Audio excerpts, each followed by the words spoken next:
Today, I'll be talking about the third episode of Star Wars Vision Season 2, In the Stars. Now, if you haven't seen it, there's going to be spoilers ahead, so go watch it and then come back to hear my review. So, In the Stars, the one that almost made me cry, is directed by Gabriel Osorio and developed by Punk Robot Studio in Chile. I specifically point out that the studio is from Chile because this story is very much a Chilean story, down to the aesthetics, down to the actual story with imperialism and colonists coming in and killing the native people. Yeah, this short is a little bit dark, but that's the exact type of story that needs to be told when it comes to the Empire and how evil they actually were. Anyway, let's get into the story. So it's about these two sisters, Koten and Tachina. They are the last of their people on their planet after the Empire has come in and just taken all their resources, especially the water. Tachina, the younger sister, is very much a dreamer still. You know, she has this childlike naivety which is written deeply within her character. And we have the older sister, Koten, who is a warrior trying to just survive in this world, kind of like Cal Kestis. And the world is just absolutely decimated. It's very polluted. It only has hints of colour in the world that it used to be. We then get this amazing backstory exposition thing done from the younger sister's finger paintings. And I think this is a really important part of the story. It's not just about having this exposition about why they're here, but we get to understand how the sisters feel, especially concerning their mother. We learn about the importance of stars in their culture and their connection to the world. So the older sister, Koten, she obviously finds her little sister a little bit annoying, especially because she's probably still grieving the loss of her mother and all her people, and the responsibilities that she now has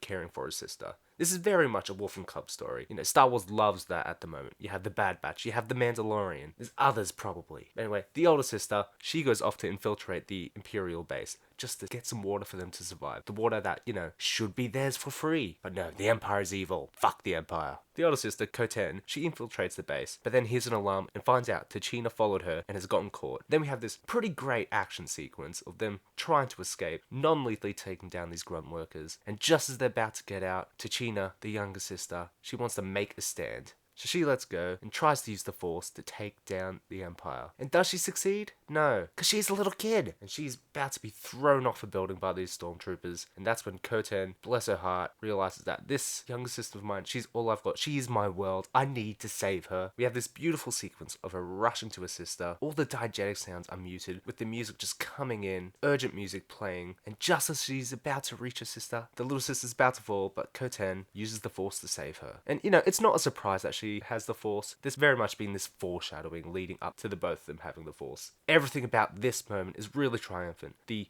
emotions behind the sisters, with their relationship growing, the music, man, the music is so good. Just everything about this. And then when they come up, they face off against an ATST. And that shot with just the red coming behind them, like the ATST in The Mandalorian, that episode was pretty good, treating it like a monster, but here, it's just treated as like this abominable beast, this massive obstacle in their way. And then together, with their renewed love for each other, I guess, they take down not only the ATST, but the entire Imperial base by using the very resource that the Empire was hoarding to demolish the base. I think that is pretty poetic. It's like poetry, it rhymes. So the sisters escape, and the pollution is clearing from the lands, and we finally see that they are able to see their mum in the stars. And not only the mum, but all the other people that they lost in the stars. I don't know what it is about this film, but I'm not a parent. I don't have someone I look after, but I really love Wolf and Cub stories. This one just managed to do it so well in such a short amount of time.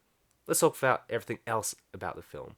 I think everything is a 10 out of 10. The story, the music, oh my god, the music. This one actually has leitmotifs, and I think the score for this short stands out amongst all the other scores in Star Wars Visions Season 1 and Season 2. And all the designs are fantastic. In fact, something they did that helped it feel really tactile for a 3D animated short is to actually make all these models. They made the characters, they used scale models. Hell, they actually scanned real objects in the real world and then put that all into the 3D program and animated it like that, which makes it really stand out because it definitely looks like stop motion. That's the whole idea of it. They want to do a stop motion, but with all these new techniques that they can do. But because they were able to do it in 3D, I think it just makes the world so much more cohesive rather than having a mixture of stop motion and like 3D backgrounds and stuff. And one of the things I love about this short is the fact that it really gets down into the culture of this world that has been raided by the Empire. And I think that's one of the things I liked most about the Andor series as well. In every 3-episode arc, you really learn about this specific culture, how this world works, and how the Empire has destroyed this world and these people. So you know what, Lucasfilm? Keep up those stories. I'm a sucker for those. Anyway, that's the end of my review. Let me know what you thought down below, and until next time, when the adventure continues.